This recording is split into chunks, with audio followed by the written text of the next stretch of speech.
liyazdadu imanan ma'a imanihim. Asyhadu an la ilaha illallah wahdahu la syarikalah wa asyhadu anna sayyidana Muhammadan abduhu wa rasuluhu la nabiyya ba'dah.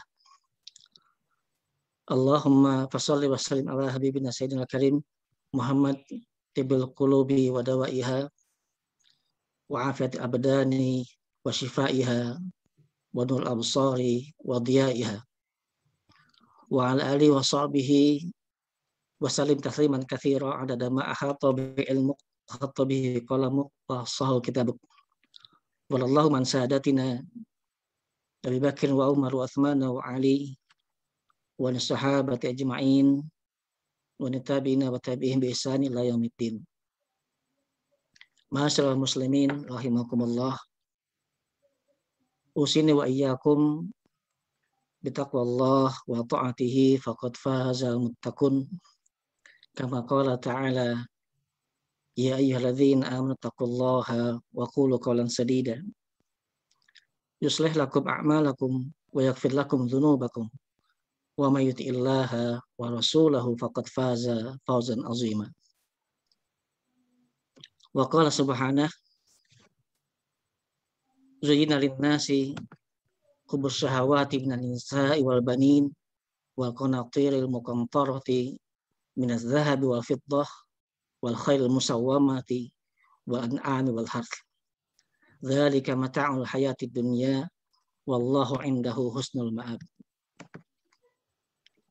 Qul a'unabbiukum bi khairin min dzalikum lilladzina taqaw inda rabbihim jannatun tajri min tahtihal anhar khalidina fiha wa azwajum mutahharatun wa ridwanun minallah wallahu basirun bil ibad. Kaum muslimin jamaah rahimakumullah. Alhamdulillah di malam hari ini kita dipertemukan oleh Allah SWT, insyaallah dalam keberkahan, dalam kebaikan dan keselamatan. Fi ra'ayatillah, Allah senantiasa menjaga kita, memelihara kita dengan segala kebaikan yang insyaallah senantiasa kita coba tunaikan bersama sesama para duat, para penyeru-penyeru kebaikan, duat ilallah, para pelopor kebaikan yang senantiasa berupaya untuk konsisten dengan upaya-upaya menebar kebaikan sepanjang hayat kita insyaallah amin ya rabbal alamin. Salawat serta salam semoga senantiasa tercurah limpah kepada kedua kita baginda Rasulullah sallallahu alaihi wasallam, kepada para keluarganya, sahabatnya, para tabi'in dan juga insyaallah kita menjadi bagian dari orang-orang yang senantiasa mengikuti risalah Rasulullah SAW tersebut, dan kita juga sama-sama berharap mendapatkan syafaatnya di akhir nanti. Amin ya Allah rabbal alamin. Hadirin rahimakumullah, ya, para pelopor kebaikan ya, di Kota Bandung dan sekitarnya insyaallah pada malam hari ini berkumpul secara virtual untuk bersama-sama senantiasa meningkatkan ya, taqarrub ilallah ya, senantiasa menjadikan upaya untuk menyinari diri kita, menghiasi diri kita dengan kebaikan ya, ya, agar seluruh amal kita senantiasa mampu menjadi bagian dari taqarrub ilallah ya. Alhamdulillah ya, kita berada pada di penghujung bulan Muharram ya. Sebentar lagi kita akan masuki bulan Safar ya, meninggalkan bulan yang Allah muliakan ya, bulan Muharram, satu dan empat bulan yang Allah muliakan. Dan secara bersama-sama kita juga telah berupaya untuk mensyiarkan, mengagungkan dengan berbagai amal-amal yang dianjurkan ya, dengan berbagai amal-amal yaumiyah, berbagai amal-amal yang insyaallah mendekatkan kita kepada Allah SWT. Insyaallah di antara kita adalah orang yang senantiasa berupaya untuk memperbaharui, meningkatkan, ya, melipat gandakan kebaikan dengan amal-amal, baik amal-amal bin nawafil ya, dengan ibadah mahdhah ya. Dan di antara kita insyaallah adalah orang-orang yang berupaya memiliki salah satu atau beberapa amal unggulan di hadapan Allah SWT. Alhamdulillah, insya Allah di antara kita ada orang yang senantiasa berupaya mendekatkan diri kepada Allah dengan berwasilah dengan Al-Quran, yang senantiasa mentadaburinya, mengojaah, menghafalkannya, menghayatinya, dan mengamalkannya dengan berbagai amal-amal, ta'amul Al-Quran, muayasah Al-Quran. Di antara kita insya Allah adalah orang yang senantiasa berupaya untuk menghiasinya hari-hari kita dengan amal-amal yang lain, mungkin dengan amal syam, menjadikannya sebagai amal unggulan yang terus kita jadikan sebagai salah satu alasan Allah menjadikan kita orang-orang yang mukmin yang berhak mendapatkan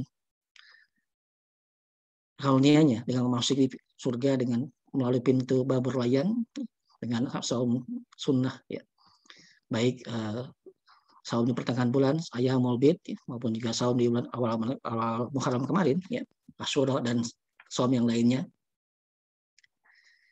Alhamdulillah juga insya Allah di antara kita juga orang-orang yang berupaya untuk senantiasa meningkatkan takwa kepada Allah dengan amal-amal yang lain, mungkin dengan amal infak kita, dengan sedekah kita, berupaya untuk menjadikannya harta yang betul-betul barokah, memberikan manfaat dan keberkahan bagi umat, melipat gandakan manfaatnya bagi umat, kepada orang yang membutuhkan, bagi dakwah, bagi kebaikan masyarakat dan umat ini, sehingga menjadi bagian dari tanggung jawab kita kepada Allah bahwa kita adalah orang-orang yang senantiasa mampu bersikap amal dengan harta yang Allah berikan kepada kita sehingga menafkahkan jalan Allah Subhanahu wa taala. Soalnya dari kita juga orang yang mungkin punya amal-amal yang lain, amal-amal yang sebagiannya mungkin tidak diketahui oleh manusia, tapi Allah yang maha mengetahui dengan amal-amal, amal qiyam, Allah bangunkan kita di sepertiga malam, kita isi dengan berbagai amal-amal yang senantiasa mencerahkan hati kita, menghiasi nurani kita, kalbu kita, sehingga kita memiliki energi yang kuat untuk menghadapi berbagai tantangan dalam kehidupan ini, dalam dakwah ini. Begitupun insya Allah juga banyak di antara kita yang senantiasa berupaya mengisi dengan amal-amal yang lain yang Allah berikan hidayahnya kepada kita, sehingga kita mampu menghiasi diri kita dengan berbagai amal-amal tersebut. Hadirin rahimakumullah, tak terbilang bahwa begitu banyak kesulitan, hambatan yang Allah akan senantiasa berikan kepada hambanya dalam kehidupan ini, termasuk kita hari ini masih dihadapkan dengan pandemi yang belum berakhir, masih banyak keterbatasan, hambatan yang kita hadapi untuk berupaya mengoptimalkan berbagai syarat kehidupan kita untuk memiliki nilai ibadah dan nilai dakwah di hadapan Allah SWT. Tentu saja tantangan ke depan tidak semakin mudah. Kita membutuhkan generasi-generasi penerus yang juga akan bisa mewarisi nilai-nilai kebaikan yang hari ini kita tanam, yang insya Allah kita harapkan menjadi benih-benih kebaikan di masa depan. Generasi-generasi penerus, baik generasi penerus secara ideologis, memiliki juga keterkaitan dengan keterkaitan nasab dengan kita secara biologis, maupun juga yang memiliki keterkaitan ideologis dengan diri kita, mau tidak memiliki nasab dengan diri kita. Kita mencoba menyiapkan generasi penerus agar senantiasa keberlangsungan dakwah ini terpelihara, terjaga sebagai mata rantai yang tidak pernah putus, kontinuitasnya terus berlangsung, terpelihara, terjaga dari waktu ke waktu sampai akhir nanti. Ikhwati fillah, para hadirin sekalian, tentu saja kita juga menyadari bahwa dalam mengarungi kehidupan ini, dalam menjalani aktivitas kebaikan kita, dalam upaya kita untuk terus berdakwah dengan segala sesuai kemampuan kita, maka ada banyak tantangan yang juga berasal dalam diri kita, yang Allah uji kita dengan berbagai kenikmatan, Allah uji kita dengan berbagai musibah, ya, berbagai keburukan barangkali yang juga menjadi ujian bagi kita, dan barangkali sebagian di antaranya adalah kemudian justru akan menghadapi kesulitan yang berasal dari kesenangan yang akan diberikan kepada kita bersama. Ada banyak perhiasan yang Allah gambarkan dalam beberapa ayat Al-Quran yang mungkin nanti akan menjadi bagian dari tazkirah kita bersama. Salah satunya rangkaian ayat yang akan kita coba nukilkan sebagai bahan tadabbur kita pada malam hari ini. Kita akan mencoba mentadabburi beberapa ayat dari surah Ali Imran ayat 14 ya, sampai dengan 19 yang berkaitan bagaimana manusia, ya, kita sebagai manusia dan juga seorang mukmin menghadapi ujian dengan berbagai kemungkinan kesenangan, dengan berbagai kemungkinan kebaikan, nikmat dan sebagainya. Yang kesenangan itu akan Allah hiaskan bagi diri kita dalam kehidupan kita. Sebagaimana dalam ayat yang tadi kami bacakan, kami kutipkan, Auzubillahiminasyaitonirrajim. Bismillahirrahmanirrahim. Zuyyina linnas hubbus syahawati minan nisa'i wal banin wal qanatiril muqantarah ila akhir ayat. Ikhwati fillah rahimakumullah. Dalam ayat ke-14 ya, dari surah Al-Imran tersebut, di sana kita menemukan bahwa Allah SWT menghiasi kehidupan kita, memberikan berbagai kesenangan, ya, kemungkinan kesenangan, ya, dengan berbagai nikmat, kebaikan yang dari berbagai macam.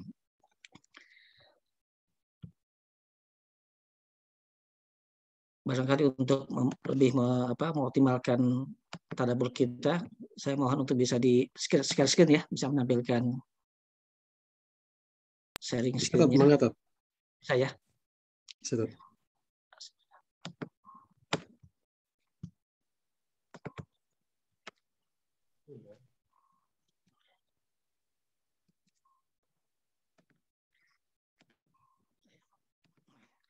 Alhamdulillah. Di ayat 14 dari surah Al-Imran ini, Allah SWT menggambarkan konsep tentang tazyin, tentang bagaimana Allah hiasi kehidupan kita, ya, dengan berbagai kenikmatan. Zuyyina linnas hubbus syahawat minan nisa'i wal banin wal qanatiril muqantarah minaz zahabi wal fiddah wal khairil musawwamah wal an'ami wal harth. Tidak kurang ada 5 hal yang menjadi berbagai kemungkinan yang akan kita nikmati sebagai kesenangan dalam kehidupan ini. Dan berbagai bentuknya, ya. Jadi menjadi mungkin kecenderungan kita, ya, sebagai seorang manusia, ya, memiliki kecenderungan ini secara manusiawi. Ya. Fitrahnya Allah berikan kesenangan, kecintaan akan berbagai kesenangan ini. Zuyyina linnas hubbus syahawat minan nisa' wal banin. Hadirin, kalau kita melihat dalam Al-Quran, ada beberapa ayat yang berbicara tentang tazyin ini, konsep tazyin, tentang bagaimana sesuatu itu bisa menghiasi kehidupan manusia. Pertanyaannya, ini yang mentazyin siapa? Ya, yang membuat manusia menganggap indah ini semua, ini siapa? Allah kah? Ya. Ataukah mungkin berasal dari syaitan? Ya. Sehingga kemudian manusia memandang indah ini semua. Sebelum kita beranjak lebih lanjut untuk mencoba tadabbur ayat-ayat ini, maka kita juga bisa melihat misalnya ada beberapa ayat yang bicara tentang tazyin. Ayat yang lain misalnya kalau kita simak, kita telusuri, ya. Ada 3 ayat yang memiliki relevansi, ya, hubungan secara etimologis, secara akar kata dengan kata zuyyina, tazyin ini, ya. Di ayat lain misalnya dalam surah Al-An'am, kita akan menemukan misalnya Allah SWT memberikan penegasan, kadzalika zayyana likulli ummatin amalahum. Demikianlah kami akan hiasi bagi setiap umat itu amal-amal mereka. Maka fitrahnya setiap manusia itu akan merasa senang, merasa merasa baik, merasa sudah indah, sudah bagus dengan amal yang mereka kerjakan. Dia berlaku secara umum. Likulli ummatin amalahum.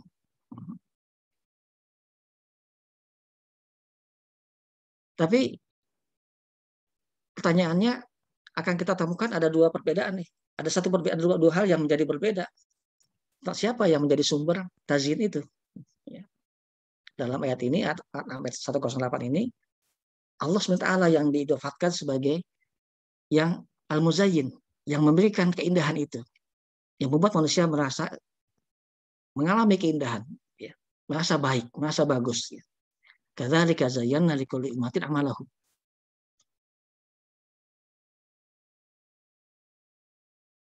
Begitupun dalam ayat yang lain di surah An-Naml, ya,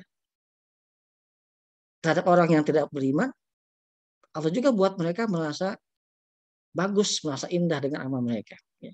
Innalladzina la yu'minuna bil akhirah, dan sesungguhnya orang yang tidak beriman kepada Allah dan amal akhir, ya, zayyana lahum a'malahum. Ya. Kami hiasi pula bagi mereka amal-amal mereka. Mereka memandang amal-amalnya sudah menjadi baik.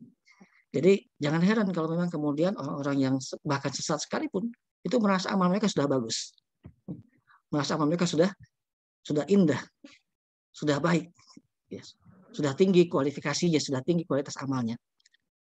Gitu pun hanya dengan orang-orang yang beriman. Ya. Maka kita mungkin juga akan merasa apa yang kita kerjakan sudah menjadi baik, ya, sudah berkualitas, sudah bertakwa, sudah beriman dan seterusnya. Tapi ada kemungkinan juga yang membuat tazid itu bukan hanya Allah SWT. Al-muzayyin bisa juga berasal dari syaitan. Hati-hati. Ya. Ada syaitan yang bisa menggejirkan manusia. Di ayat lain dari surah An-Naml, misalnya Allah SWT memberikan penegasan, wa zayyana lahumus syaitanu a'malahum fasaddahum anis sabil. Maka kemudian syaitan memberikan tazyin pada mereka, a'malahum, akan amal mereka, fasaddahum anis sabil. Maka kemudian mereka menghalang-halangi dari jalan Allah SWT. Jadi yang mentazyin ini, ya, secara naluri, ya, kalau kita perhatikan ada dua sumbernya. Ya. Satu sisi Allah memberikan tazyin, ya, baik pada orang beriman maupun yang tidak beriman. Dan kemudian juga ada setan juga akan membantu menggelincirkan dengan cara tazyin pula, ya, agar orang-orang yang bahkan itu tersesat sekalipun, ya, yang sebut amalnya buruk, ya, itu juga menganggap baik amal-amal mereka.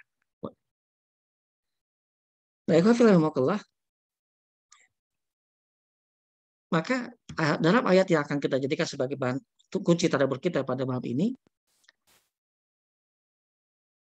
di surah Al-Imran ayat 14 sampai 19 yang akan kita bahas lebih lanjut, ini tazidnya adalah Allah SWT. Al-Muzayyin fi hadhil ayah Allah Subhanahu wa taala. Allah yang menjadi zat yang membuat diri kita merasa indah terhadap beberapa hal. Dengan menanamkan hubus syahwat, memberikan kecintaan, rasa ingin memiliki, rasa ingin menyukai, ya, mencintai terhadap beberapa hal. Ya, ini secara naluri fitrah. Apa saja itu? Ya. Ada beberapa hal yang menjadi objek dari hubus syahwat kita. Ya. Yang pertama adalah minan nisa wal banin, ya, dari pasangan dan juga anak keturunan. Wal qanatiril muqantarah, dan dari berbagai perhiasan yang lain, ya. Berbagai harta kekayaan, minal zahabi wal fiddah, berupa emas dan perak. Jadi yang sangat mungkin dan sudah pasti bisa kita cintai adalah yaitu ada wanita, pasangan, ada anak keturunan kita, ada harta kekayaan berupa emas dan perak. Bahkan tidak hanya itu, berikutnya ada wal khailil musawwamah wal an'ami wal hars. Kendaraan perang, ya, kuda-kuda perang yang menjadi tunggangan, ya, yang kalau sekarang barangkali ya mungkin bisa kita letakkan juga pada kendaraan, ya, yang kita gunakan untuk berbagai aktivitas kita. Wal an'ami wal hars, juga hewan ternak dan kekayaan pertanian. Jadi di sini kalau kita lihat ada objek dari hubus syahwat kita itu berupa manusia yang berpusat pada pasangan, istri, dan anak keturunan. Dan ada harta kekayaan. Ya. Harta kekayaan berupa emas, perak, ya. Kemudian juga alat transportasi, kuda tunggangan yang biasa di khayl bersama adalah bakal alat tunggangan yang biasa digunakan untuk perang, ya. Yang menjadi sarana kehidupan kita, transportasi kita, wal an'am, dan juga hewan ternak, serta kekayaan pertanian, wal hars. Dan saya yakin kita semua memiliki kecenderungan pada 6 hal ini. Ya mungkin dan pasti kita cintai, kita punya hubungan satu itu. Ini naluriahnya kita punya fitrah untuk mencintai itu semua. Dzalika mata'ul hayati dunya, demikianlah itulah sesungguhnya berbagai hal yang menjadi objek kesenangan dunia. Wallahu indahu husnul ma'ab. Tapi menariknya Allah Ta'ala kemudian memberikan alternatif yang lain. Setelah menggambarkan bahwa kita secara fitrah punya kecenderungan untuk menyukai, mencintai, ingin memiliki berbagai objek kesenangan dunia tadi itu, Allah memberikan sebuah kunci alternatif untuk kebaikan kita di ujung ayat ini. Wallahu indahu husnul ma'ab. Sesungguhnya di sisi Allah ada yang sebaik-baik alternatif. Nah, ikhwafillah, kalau kita perhatikan di sini, ikhwafillah, ya,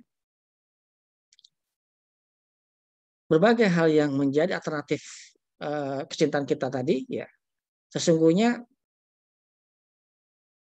secara fitrah menjadi mungkin akan menjadi pusat perhatian manusia, ya, baik beriman maupun tidak beriman. Kita akan mudah digoda dengan berbagai godaan-godaan tersebut, berbagai kenikmatan dunia tersebut. Dan ini pula yang akan menjadi salah satu di antara sekian banyak godaan kita dalam dakwah ini. Betapa banyak barangkali kita akan temukan ya, orang-orang yang menjadi terhalang dari dakwah, dari kebaikan, ya, dikarenakan berbagai kenikmatan dunia tadi. Dan pada akhirnya, maka ini menjadi tantangan kita bersama, bagaimana menghadapi tantangan ini. Godaan-godaan ini akan menjadi ujian bagi kita. Hadirin rahimakumullah, para mufassir menyebutkan bahwasanya tazid yang Allah berikan kepada manusia ini adalah sifatnya ibtilaan wa ikhtibaron. Tazid ini, ya, kesenangan seperti ini, sesungguhnya merupakan ibtilaan wa ikhtibaron, ya, sebagai batu ujian, ya, sebagai alat testing buat kita, ya, untuk menguji kita.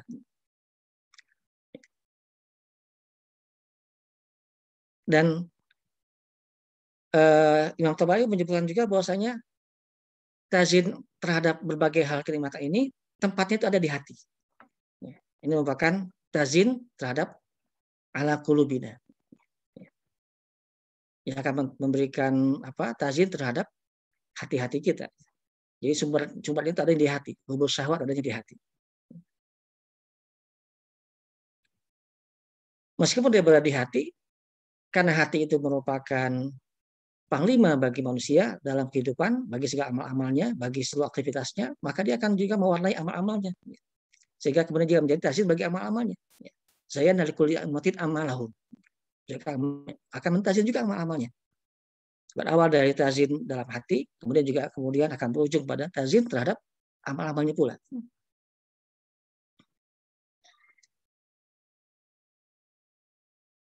Namun setelah Allah SWT memberikan gambaran tentang objek tazin itu, di ujung ayat 14 ini Allah mengunci dengan wallahu indahu husnul ma'ab. Maka sungguh di sisi Allah terdapat alternatif yang jauh lebih baik. Maka di ayat berikutnya, di ayat 15, ya, Allah SWT kemudian memberikan tawaran, ya, kepada kita. Kul, ya, Katakan ya Muhammad, au nabiyukum bi khairi min dzalikum. Maukah kalian aku beritahu ya. Au nabiyukum bi khairi min dzalikum, akan berbagai hal yang lebih baik dari itu semua. Lebih baik bagi kalian. Au nabiyukum bi khairi min dzalikum. Ya. Maukah kalian aku beritahu akan berbagai hal yang jauh lebih baik bagi kalian dibandingkan dengan berbagai al-mata'u hadir, al-mata'u dunia itu ya. Baik itu berupa hubus syahwat terhadap Anisa wal banin, qanatil muqantarah, ya, nazar wal fiddah, kemudian wahum musawamah, wa an'amul has tadi.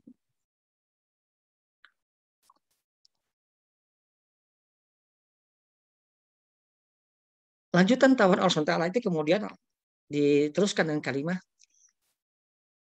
penjelasan dengan bayannya. Setelah memberikan penawaran kepada kita, maka Allah berikan dengan penjelasan. Lilladzina taqaw inda rabbihim, dan sungguh bagi mereka orang-orang yang bertakwa kepada Allah, taqaw inda rabbihim jannatun tajri min tahtihal anhar. Allah sediakan bagi mereka orang yang bertakwa yang takut pada Allah surga yang di bawahnya mengalir sungai-sungai, khalidina fiha, yang mereka kekal di dalamnya. Alternatif yang pertama, tawar Allah adalah yaitu surga. Tawar Allah sebagai pengganti dari berbagai hal kenikmatan ini tadi, Allah tawarkan jannat, surga yang di bawahnya mengalir sungai-sungai. Tapi ternyata enggak hanya itu, juga ada pengganti dari alternatif yang Allah berikan tadi, Anisa awal banin tadi itu, dengan alternatif berikutnya wazwajum mutahharah, dan juga pasangan-pasangan yang suci gitu. Di akhirat nanti wa minallah, dan yang ketiga yang ini sukar digantikan, yang nggak bisa dibandingkan dengan berbagai kenikmatan yang lainnya dengan alternatif yang lainnya, wa minallah, dan keridhaan dari Allah Subhanahu wa taala. Karena itu Allah itulah jauh lebih besar dari segalanya, dari balasan yang lain. Ya. Kalau Allah sudah ridha, maka semua beres. Ya. Semua balas yang baik juga akan diberikan dengan sendirinya. Dan inilah balasan yang paling mahal. Ridwanu minallah. Keridhaan dari Allah SWT. Kalau Allah sudah ridha, radhiyallahu anhum wa radu'an. Dari kalimat khasyya rabbah. Ya. Maka Allah itu yang kemudian akan menjadi tujuan kita. Kalau sudah ridha, ya, apa kita juga ridha dengan itu. Ya, tidak mungkin akan memberikan kecuali dengan orang-orang yang khasyya rabbah, yang takut kepada Rabbnya. Setelah menawarkan 3 hal sebagai alternatif terbaik ya ketimbang kenikmatan dunia tadi, maka Allah mengunci dengan sebuah ungkapan wallahu basirun bil ibad. Maka sesungguhnya dialah Allah yang maha cermat pengamatannya, pengawasannya kepada hamba-hambanya. Yang pengawasannya tidak pernah luput, ya. Yang di situ menegaskan maha melihat, maha mencermati, ya, maha mengetahui, ya. Bahkan yang apapun yang ada dalam hati kita, yang terlihat, yang tersurat maupun yang tersurat, ya. Yang gaib maupun yang nyata, Allah tegaskan Allah basirun bil ibad.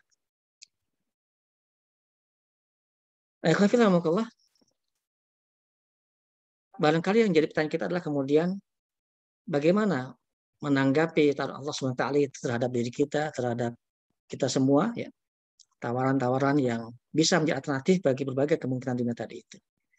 Jatuhnya manusia menghadapi godaan dunia tadi tentu saja akan bisa kita bentengi ketika kita menyadari adanya alternatif lain yang membuat kita lebih baik, lebih berbahagia, lebih mendapatkan kebaikan dunia maupun akhirat, ya. Dengan surganya, dengan kenikmatan tadi azwajum mutahharah dan ridwanu minallah. Di ayat berikutnya kita akan menemukan Allah Ta'ala kemudian memberikan gambaran bagaimana karakteristik orang-orang yang memiliki kelayakan terhadap balasan tersebut.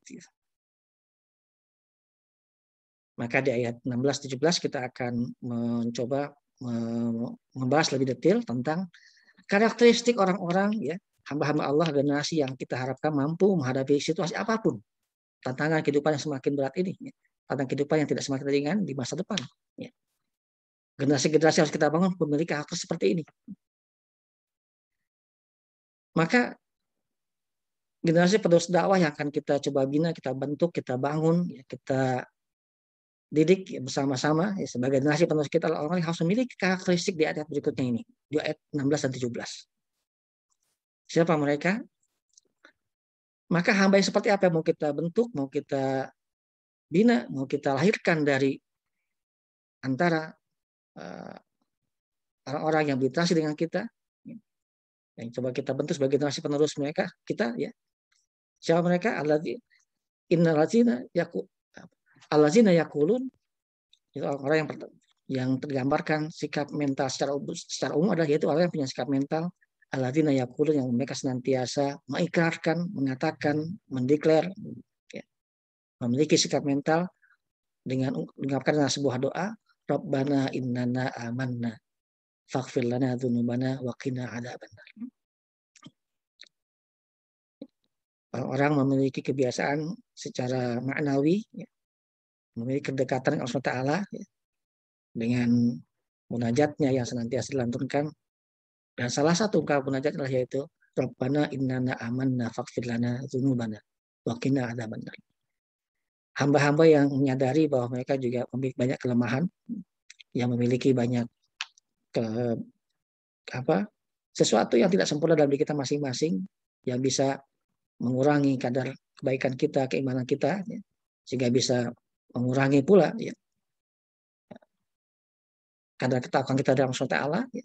Namun kita menyadari itu sehingga kita senantiasa berupaya innana amanna, ya, faghfir lana dzunubana wa qina adzabannar. Ada 3 hal yang kita perlu bentuk dalam karakter ini ya. Yang pertama adalah yaitu keyakinan keimanan yang semakin kokoh. Kita mendeklar dan wasyhad bi anna muslimun, ya, kita mendeklar dengan keimanan kita innana amanna. Ya Rabb kami, sesungguhnya kami adalah orang yang telah beriman kepadamu. Deklar keimanan ini penting. Ya. Kita menyadari bahwasanya sesungguhnya iman kita harus kita pertahankan, kita jaga, ya, karena dia senantiasa yazid wa yanqus. Kesadaran bahwa iman kita bisa dinamis, naik turun, berfluktuasi, yang kemudian kita sikapi dengan ungkapan misalnya al-iman yazid wa yanqus fajadidu imanakum bila ilaha illallah. Maka kesadaran kita untuk mendeklar keimanan kita itu kita tunjukkan dengan fajadidu imanakum bila ilaha illallah. Nantiasa mengokohkan tauhid dan kalimat tauhid, kalimatullah, ya, tahlil dan berbagai kalimat thayyibah yang lainnya. Maka kita tentu perlu mendeklar ini sebagai bagian dari tasbitul iman. Maka generasi-generasi penerus kita, ya, harus kita temukan orang-orang senantiasa menyadari pentingnya tasbitul iman, pengokohan keimanan. Yusabbitullah lazina amanu biqauli tsabit fil hayati dunya fil akhirah. Sesungguhnya Allah akan mengokohkan, ya, akan memberikan tasbit, ya, pada orang beriman fil hayati dunya fil akhirah. Maka orang-orang yang senantiasa menjaga tasbitul iman ini dalam kehidupannya, niscaya akan mendapat kebaikan dunia maupun akhirat. Maka tasbit itu berkuncinya pada bilqauli tsabit, dengan kalimat tauhid, ya, dengan fajadidu imanakum bila ilaha illallah. Senantiasa mengagungkan Allah Taala dalam berbagai keadaan dengan kalimat-kalimatnya, dengan zikir-zikir kepadanya, dengan kalimat-kalimat thayyibah. Yang kedua adalah sikap mental yang faghfir lana dzunubana. Kesadaran bahwasanya kita adalah orang-orang yang memiliki kesalahan, ya. Tidak luput dari kesalahan, ya. Tidak luput dari kekurangan. Maka kesadaran ini kemudian membuat kita senantiasa bertaubat kepada Allah Taala, mengampun kepada Allah Taala. Faghfir lana dzunubana. Maka kemudian insyaallah wa qina adzabannar, kita terus meminta jauhkan dari api neraka. Ini sikap mental utama yang perlu kita miliki oleh senantiasa tasbitul iman dan menyadari kelemahan dirinya. Ada banyak kelemahan yang kita miliki masing-masing. Terlepas siapapun kita, apapun jabatan kita, apapun kedudukan kita, berapa lama pun kita sudah berinteraksi dengan dakwah ini, sesungguhnya kita memiliki berbagai kelemahan yang ini senantiasa juga menjadi pemicu kita untuk kemudian menjadi lebih baik lagi di hari-hari berikutnya. Ikhwati fillah, Hadirin rahimakumullah, di ayat berikutnya kemudian kita akan mencoba mempelajari beberapa karakteristik yang harus menjadi hiasan bagi karakter generasi-generasi penerus dakwah ini ke depan. Ada 5 karakter bagi penerus dakwah kita ke depan yang harus kita coba bentuk. Ya. Setelah sikap mental yang tergambar dalam doa yang dibacakan di ayat 16 tadi, Allah SWT memberikan deskripsi, ada 5 karakter yang harus kita bangun, ya, harus kita wariskan bersama. Tauhid dakwah perlu mewariskan juga 5 sikap ini. Yang pertama adalah itu 5 hari yaitu as-sabirin was-shadiqin wa qanitin wa munfiqin wa mustaghfirin bil ashar. Ada 5 karakter, 5 atribut, 5 sifat yang perlu kita wariskan. Ya. Ya. Tentu ya sebelum dia menjadi warisan yang kita tinggalkan bagi generasi berikutnya, maka ini juga menjadi bagian dari karakter yang insyaallah kita upayakan menghiasi diri kita. Yang pertama adalah yaitu as-sabirin. Karakter sabar. Sabar mana yang dimaksud? Apakah dia sabar yang sekedar menghadapi musibah? As-sabr indal musibah? Tidak. Ya. Ya. Kesabaran tentu, bukan itu yang kita maksud. Ada begitu banyak terminologi sabar dalam Al-Quran, tidak kurang di 90-an tentang sabar itu. Tapi kalau kita perhatikan, sabar yang lebih banyak diungkap dalam Al-Quran itulah sabar pertama dalam konteks jihad. Sabar dalam konteks perjuangan. Yang kedua, as-sabru fid dakwah, sabar dalam dakwah. Yang ketiga, as-sabru fi taatillah. Sabar dalam jihad, sabar dalam dakwah, sabar dalam perjuangan, sabar dalam ketaatan pada Allah itulah yang paling lebih banyak menghiasi Al-Quran ya, ketimbang as-sabru indal musibah, sabar dalam hadap musibah. Bahkan ayat yang sering kita kutip juga berkaitan dengan sabar ya. Ya. Alladzina idza asabah musibah qalu inna lillahi wa inna ilaihi raji'un. Ungkapan itu ayat tersebut adalah di surah Al-Imran terletak di antara 2 ayat yang sebelumnya dan sesudahnya berkaitan dengan jihad. Ya, ayat sebelumnya wala taqul lima yuqtal fi sabil amwat bal ahya inda rabbihim yurzaqun. Bal ahya walakin la tash'urun. Ya, kalian menyangka bahwa orang yang mati jalan Allah itu sebagai mati. Mereka hidup, tapi kalian tidak menyadarinya. Jadi ayat tentang musibah, asabina musibah yang kita gunakan sebagai dalil tentang perlunya bersabar musibah ya, itu pun terletak di antara ayat yang bicara tentang deskripsi perjuangan jihad. Bahkan jihad kita.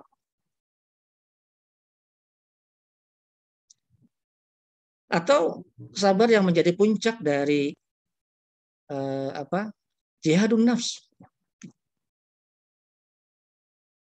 Syekh Qardawi sebagaimana juga mengutip Imam Ibnu Qayyim misalnya ketika menjelaskan tentang tangga-tangga dari jihadun nafs, dari mujahadah ya. Beliau mengutip surah Al-Asr dan surah Fussilat. Puncak kebahagiaan manusia dalam kehidupan ini digambarkan dalam surah Fussilat misalnya, wa ma yulaqqaha illa alladziina sabaru wa ma yulaqqaha illa dzu hazzin azim. Tidak akan mungkin mampu mencapainya ya. Illa alladziina sabaru, kecuali orang yang bersabar.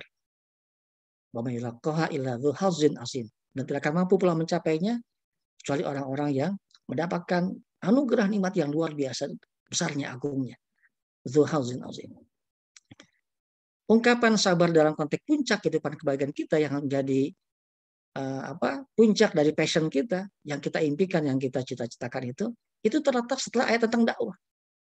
Bagaimana perintah berdakwah dengan baik? Di ayat sebelumnya, yang surah Al-Fussilat ya, Al-Fussilat 30 sampai dengan 36 itu ya. Itu setelah Allah SWT di ayat sebelumnya dengan beberapa ungkapan mulai dari wa man ahsanu qawlan mimman da'a ila Allah wa 'amila shalihan wa qala innani minal muslimin. Ungkapan wa ma yulaqqa illa alladziina sabaru itu terletak setelah beberapa ayat yang bicara tentang pentingnya kita berdakwah secara manhaji dengan benar. Setelah bicara tentang pentingnya dakwah, wa man ahsanu qawlan mimman da'a ila Allah wa 'amila shalihan ya. Di ayat 32 ya, 32. Siapakah yang lebih baik perkataannya dari orang yang menyeru pada Allah? Wa amila sholihan wa qala innani minal muslimin. Mereka beramal soleh dan juga kemudian menyeru pada mendeklar bahwa dirinya adalah seorang muslim.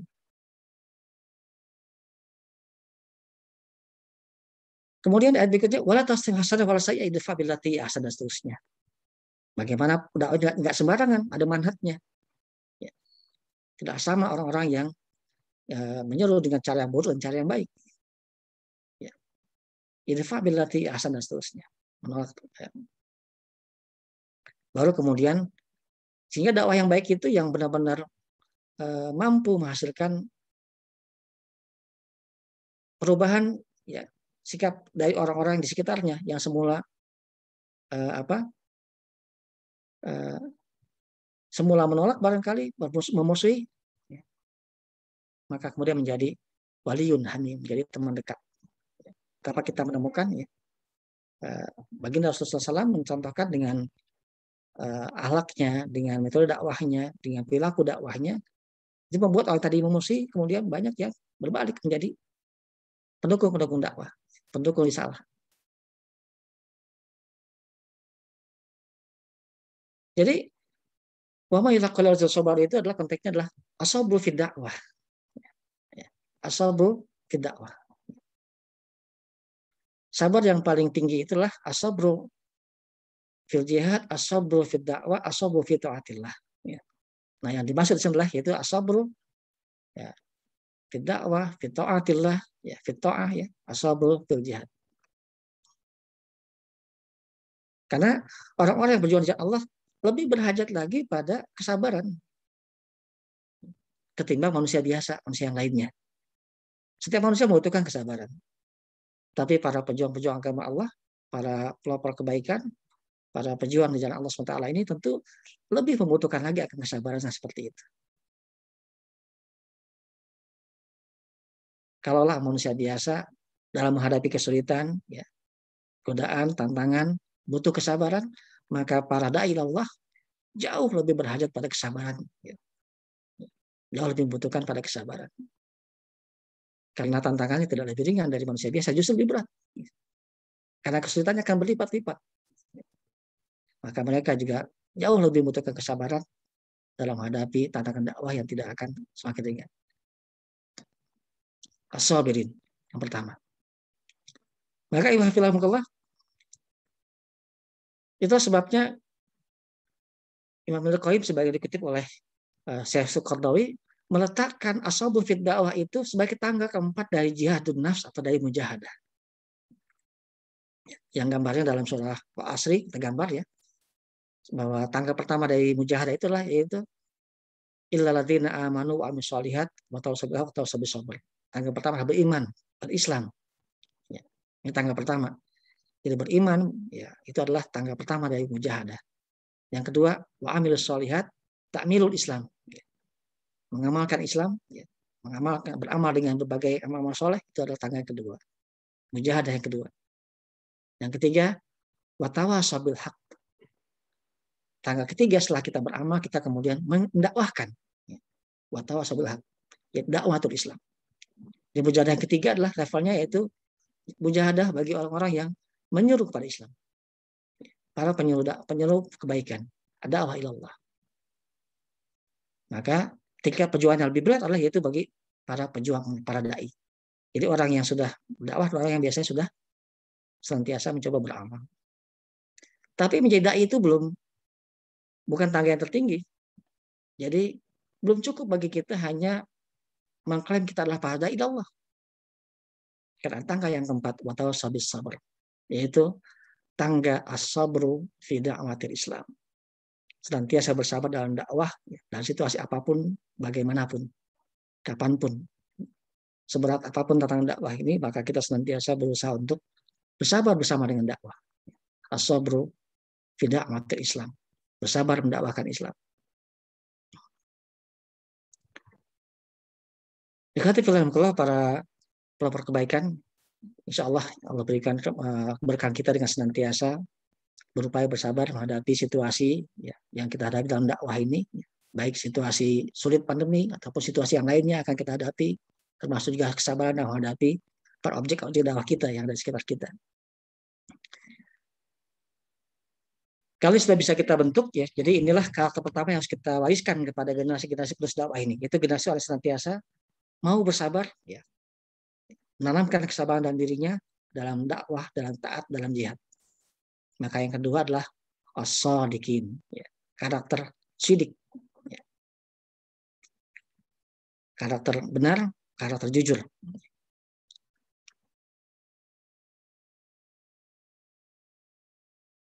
As-shadiqin yang di sini tidak sekedar arti orang yang jujur, ya. Barangkali ini bisa kita maknai dengan sebuah, mungkin kalau masih kita pernah masih mengingat ya konsep tentang dalam bahasa dakwah kita, asidqu fid dakwah. Bagaimana kita berupaya untuk menunjukkan sikap sidik dalam dakwah. Nah, sidqul niyah, sidqul kalam, sidqul amal, dan sudah juga asidqu fid dakwah.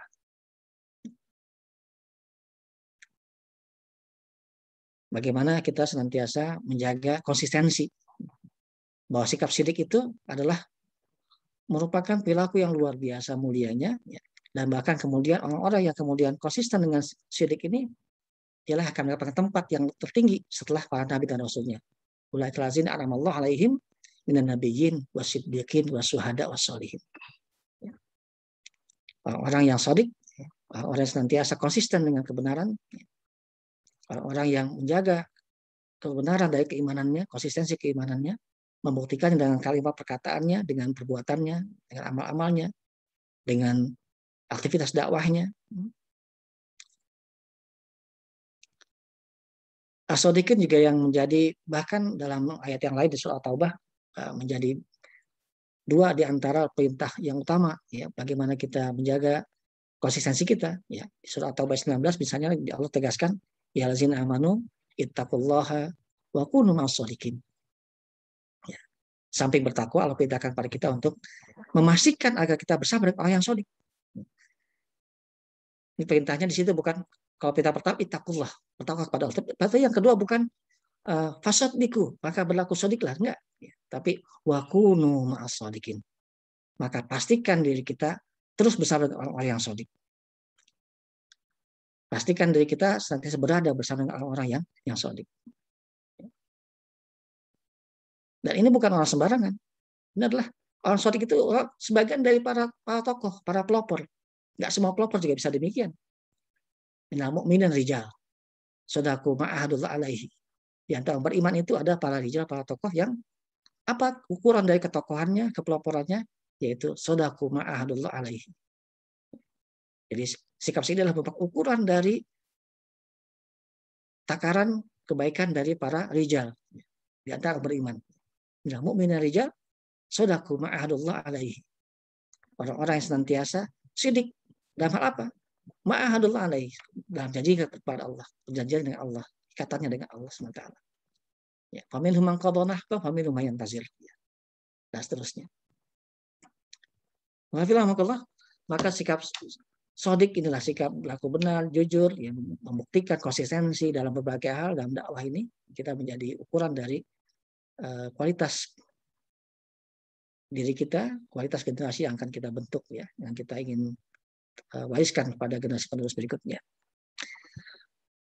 Yang ketiga adalah yaitu qanitin.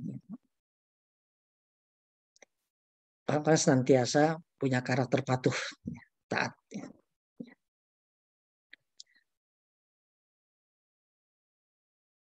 Ketaatan, kepatuhan terhadap sesuatu yang sudah disepakati dalam prosedur, wal qanitin, yang tunduk pada Allah SWT. Tunduk pada Allah, tunduk pada Rasulnya, tunduk pada sesuatu yang disepakati dalam beriman. Ada banyak hal yang sudah menjadi norma kesepakatan kita, ya. Yang norma awal adalah yaitu kita senantiasa taat pada Allah dan Rasulnya, tapi kita juga senantiasa juga tentu mentaati, mematuhi apa-apa yang sudah menjadi bagian dari norma kesepakatan dalam kita berinteraksi, ya, sesama pejuang kebaikan dalam komunitas dakwah, di masyarakat dan sebagainya. Ya.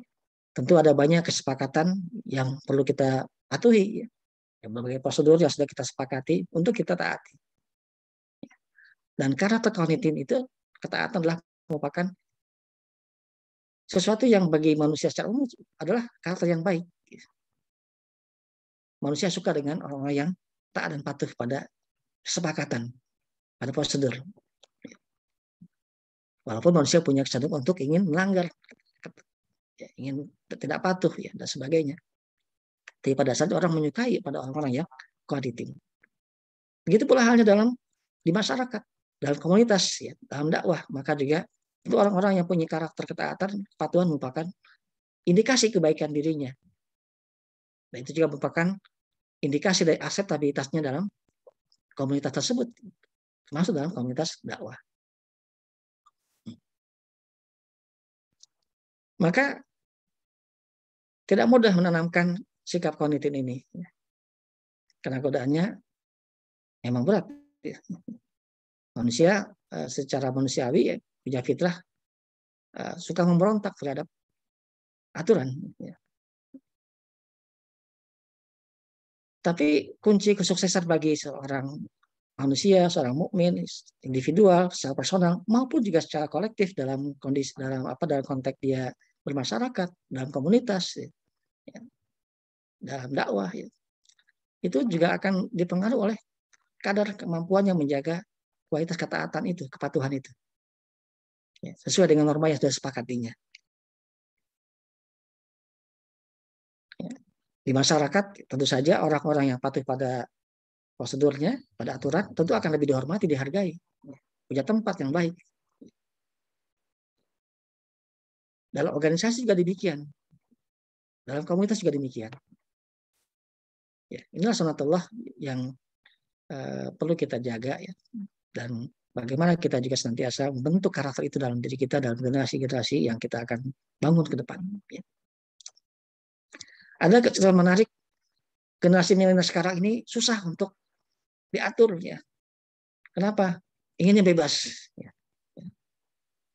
Generasi-generasi Z yang atau sekarang yang sekarang disebut dan sebagainya, ya, itu berbagai isu menunjukkan mereka lebih sulit diatur. Ya, karakter pemberontak lebih tinggi. Nah, ini membutuhkan sesuatu yang secara spesial perlu kita kemas, ya. Bagaimana menghadirkan karakter ketaatan ini, kepatuhan ini. Sehingga tantangannya lebih berat ke depan menghadapi generasi-generasi milenial seperti ini. Orang yang terbiasa multitasking, orang yang biasa mencari celah-celah berbagai peluang, sekaligus juga peluang dari tidak terikat pada aturan. Nah, yang akan kita hadapi. Karena tidak mudah untuk membentuk karakter ini dalam diri kita maupun dalam diri komunitas di masyarakat. Kemudian yang keempat adalah yaitu setelah kita menanamkan al-qanitin, karakter kepatuhan, yang keempat itu adalah wal munfiqin. Orang-orang yang senantiasa berinfak, berkontribusi secara finansial, yang senantiasa mau, ya, dengan sukarela berinfak, ya, yunfiquna fi sabilillah, berinfak di jalan Allah dengan harta yang mereka miliki. Infak yang digambarkan Al-Quran, yunfiquna fi sarra wad dharra. Ya. Kewajiban berinfak itu tidak hanya ketika kita memiliki banyak harta, ya, tapi juga kewajibannya fi sarra wad dharra. Ya. Alladzina yunfiquna fi sarra wad dharra. Dalam surah Al-Imran, ya. Orang-orang berinfak dengan harta mereka itu dalam kondisi senang maupun susah. Kalau berinfak dalam waktu yang senang, lagi berpunya, lagi banyak, lagi memiliki, tentu mudah. Tapi yang jauh lebih sulit adalah itu ketika fit dharra, dalam kondisi kita tidak memiliki atau kekurangan dan sebagainya. Tapi kewajiban infak itu bukan hanya ketika syarra, tapi juga dalam dharra. Maka para aktivis kebaikan sudah senantiasa memahami bahwa infak itu bukanlah kewajiban sifatnya temporer, hanya ketika memiliki, hanya ketika punya kemampuan, hanya ketika memiliki kelebihan. Tidak. Tapi di bagian dari tadhiyah, bagi pengorbanan dalam dakwah, dalam perjuangan. Maka infikunya adalah fisara wa dharra, dalam kondisi susah maupun dalam kondisi senang. Berpunya maupun tak berpunya. Berkelebihan maupun berkekurangan. Tentulah di situ kemudian kita akan ditantang untuk mampu mengatur ya agar dalam situasi apapun kita tetap berkontribusi secara finansial ya bagi kebaikan ini. Umat ini butuh dan akan bisa berkembang ya, akan bisa senantiasa menjaga eksistensinya dengan tabdiyah, dengan pengorbanan ya. Dan pengorbanan yang secara kontributif sangat diperlukan adalah yaitu kontribusi finansial.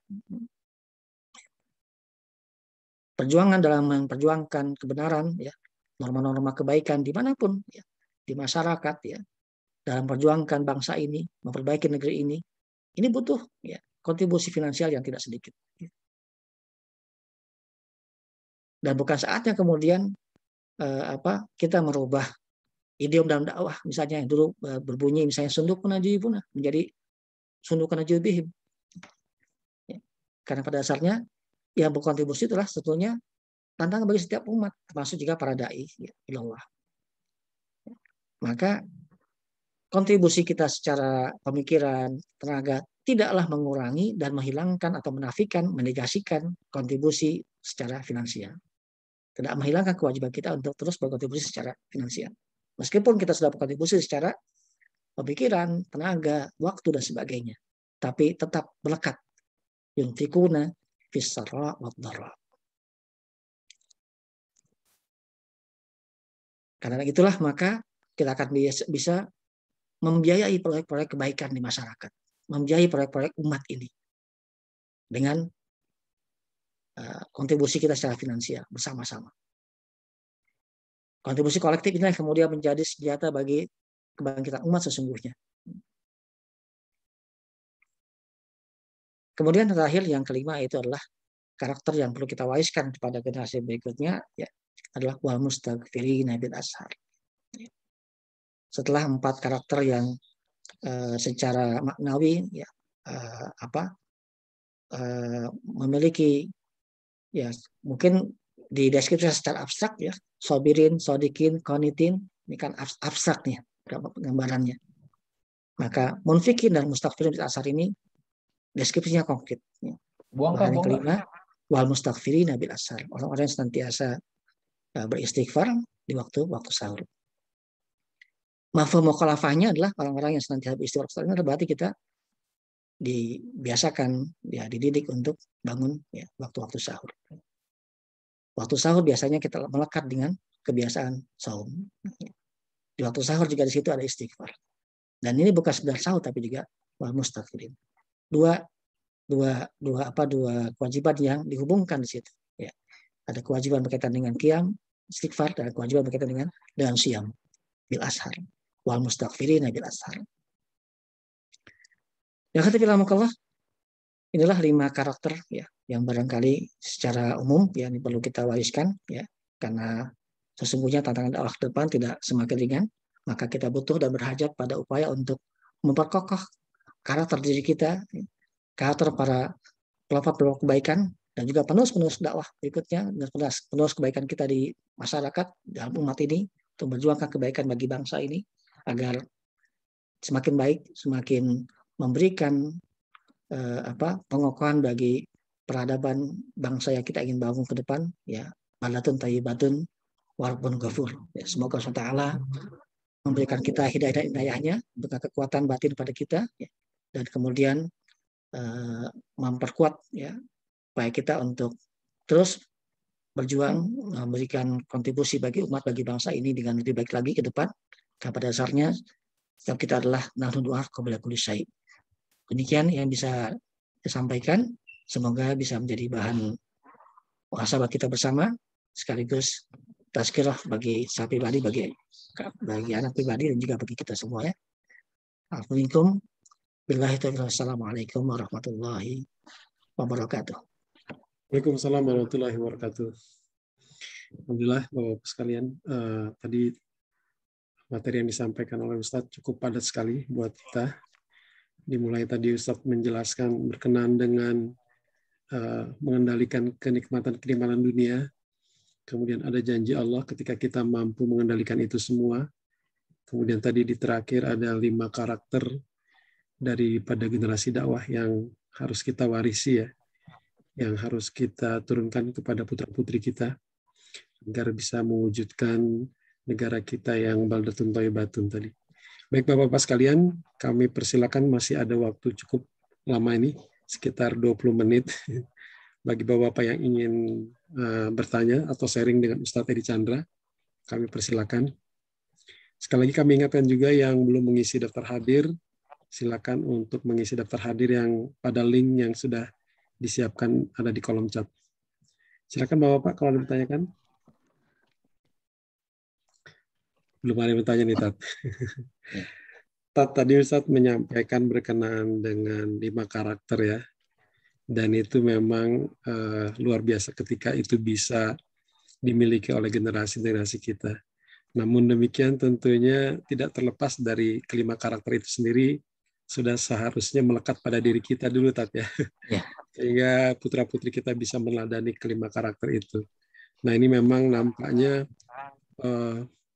untuk membentuk 5 karakter pada diri kita itu sendiri terkadang banyak tantangannya tadi. Seperti tadi Ustadz menjelaskan berkenaan dengan asobirin terutama tadi itu ya, sabar gitu. Ternyata sabar yang Allah jelaskan ini levelnya lebih tinggi lagi ya.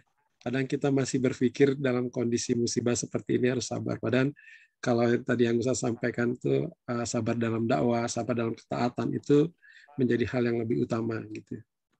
Nah ini Tat, membangun pribadi yang seperti itu Tat, mungkin perlu ada training-trainingnya juga kayak Tat. Atau ada pelatihan-pelatihannya dalam diri kita tentunya. Nah itu seperti apa Pak? Terutama sabar dalam ketaatan, sabar dalam apa namanya tadi itu, sabar dalam ketaatan juga. Kita dituntut sabar dalam dakwah tetap ya. Karena tantangan dakwah ke depan ini nampaknya cukup berat ya. Kita lihat saja kondisi sekarang ini kan di media sosial itu cukup banyak sekali apa namanya itu tantangannya. Apa yang kita harus perlu lakukan, Tat? Silakan, Tat. Ya. Karena itu di ayat sebelumnya yang tadi kita kutip ya, sebelum kita bicara tentang 5 karakter itu, maka Allah ringkaskan dalam ungkapan doa yang mungkin menjadi salah satu doa yang bisa kita amalkan. Tapi dia mengandung 3 sikap mental yang harus kita tanamkan di kita. Ini jadi penguatnya bagi kelima karakter itu. Ya. Apa itu? Ungkapan dalam ayat sebelumnya, Rabbana innana amanna faghfir lana dzunubana wa qina adzabannar. Pertama kesadaran tasbitul iman di situ ya. Sadar senantiasa untuk memperkokoh keimanan. Ya. Sadar untuk menyadari bahwa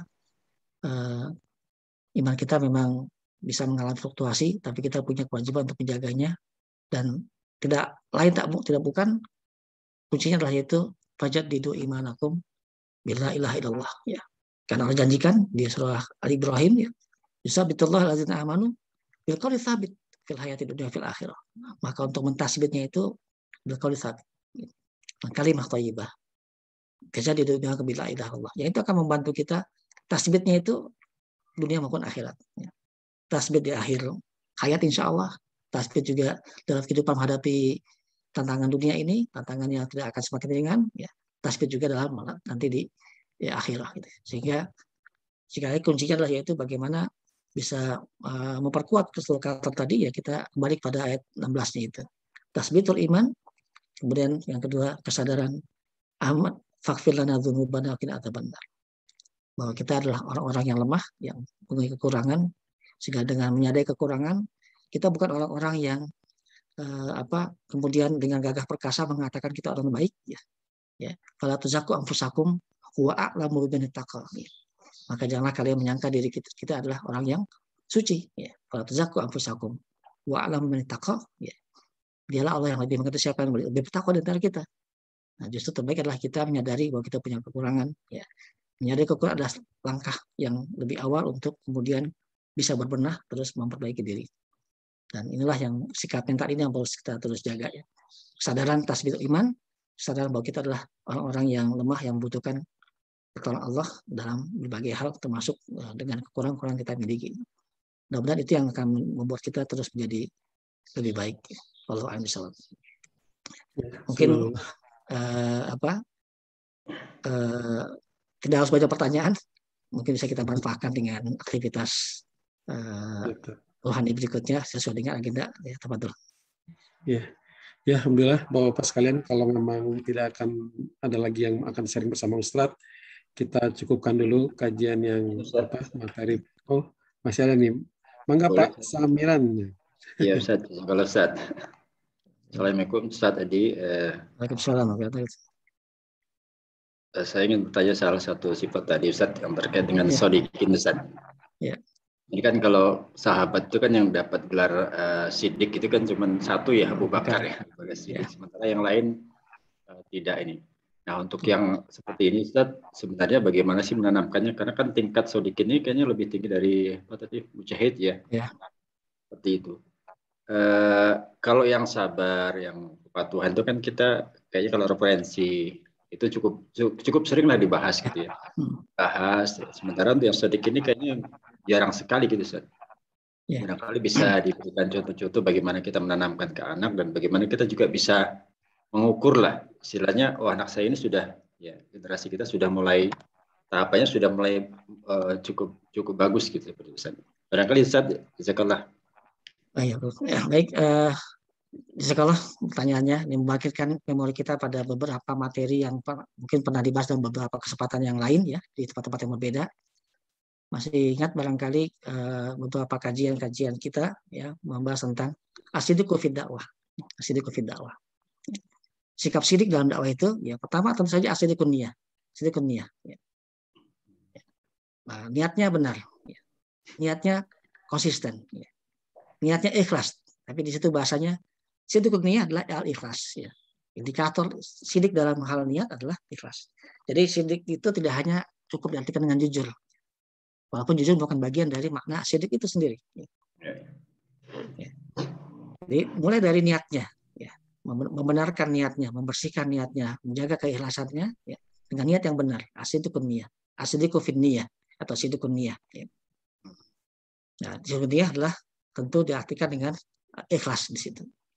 Tapi juga kemudian menyangkut sidqul kalam, itu yang kemudian berkata benar, tidak berbohong, tidak berdusta dan sebagainya.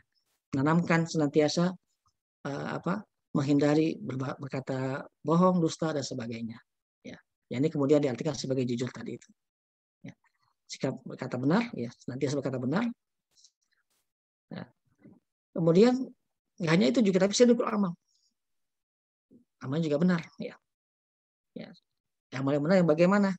Bukan cuma sekedar niatnya benar, tapi juga muwafaqatul amal bisar atau sejalan amalnya dengan syariat, ya.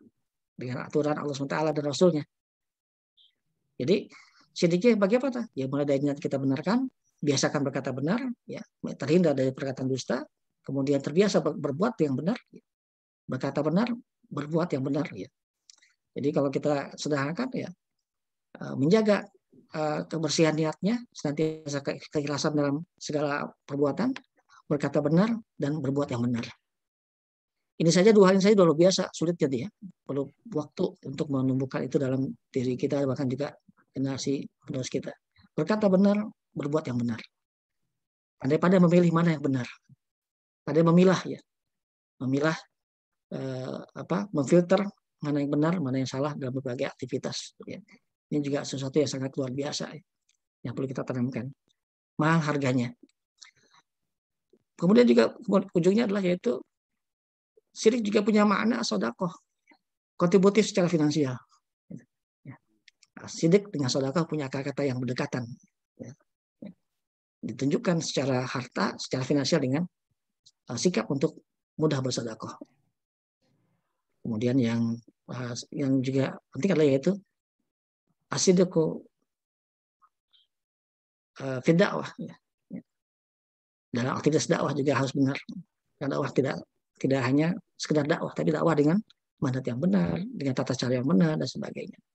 Inilah sikap yang utuh seperti itu yang kemudian mendorong sahabat Abu Bakar Siddiq ya senantiasa mengutamakan niat, perkataan, perbuatan, dakwah itu dalam segala pertimbangan yang akan diambilnya dalam segala keputusan.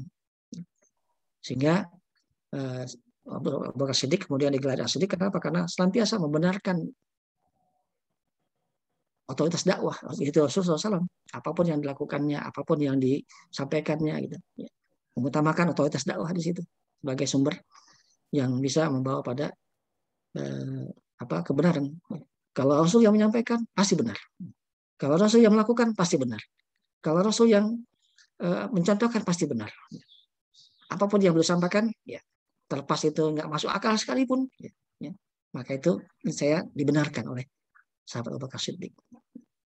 Betapa tidak dahsyat di zaman itu, ya, mungkin orang bisa mengaku misalnya melakukan perjalanan dari Masjidil Haram ke Masjid Aqsa, kemudian naik ke langit.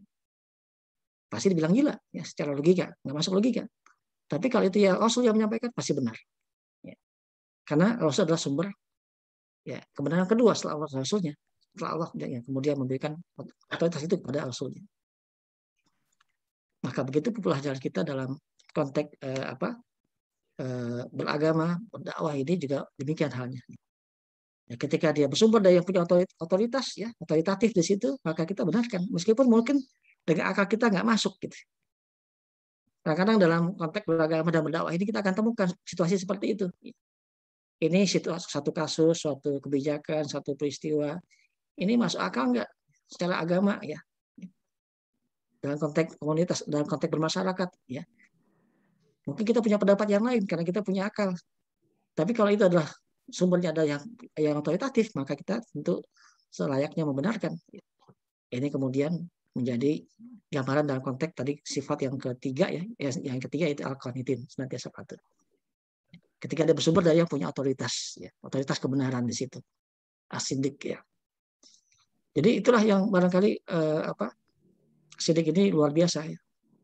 Berniat dengan benar, berkata benar, berbuat yang benar, ya, bertindak yang benar, kemudian juga berinfak yang benar juga, sedekah dan berdakwah dengan benar juga. Ya, 5 hal ini barangkali menjadi kata kunci. Niat yang benar, perkataan yang benar, tindakan dan perbuatan yang benar, dakwah yang benar, dan sedekah.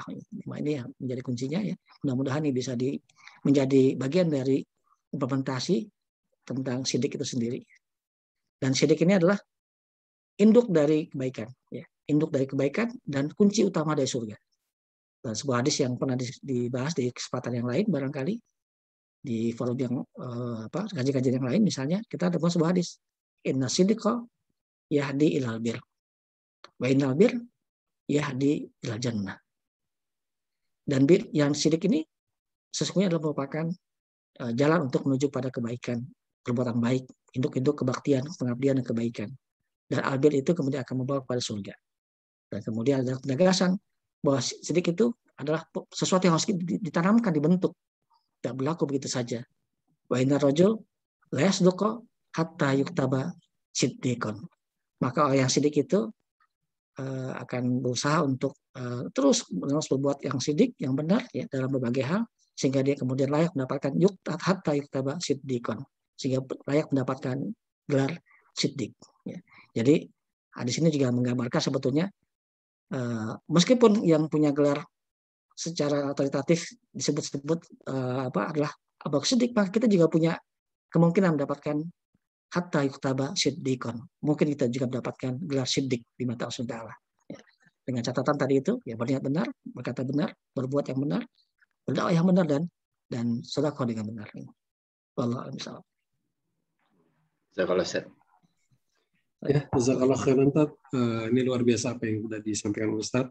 Kita bersama-sama berdoa kepada Allah SWT, semoga kita juga mendapatkan memiliki generasi-generasi penerus dakwah yang memiliki 5 karakter tadi, Tat, ya. Luar biasa. Amin. Baik Bapak-Bapak sekalian, kalau tidak ada yang ingin didiskusikan lagi untuk kajian terkait dengan materi dari Ustadz Edi Chandra, kita cukupkan sampai di sini. Kepada Ustadz kita sama-sama ucapkan jazakumullah khairan katsira. Semoga ilmu yang diberikan tadi menjadi bermanfaat buat kita semua. Baik Bapak-Bapak, kita masih punya waktu sampai nanti jam 10, masih ada 2 agenda lagi. Sebelumnya Tat bisa di stop screen, Tat, ini.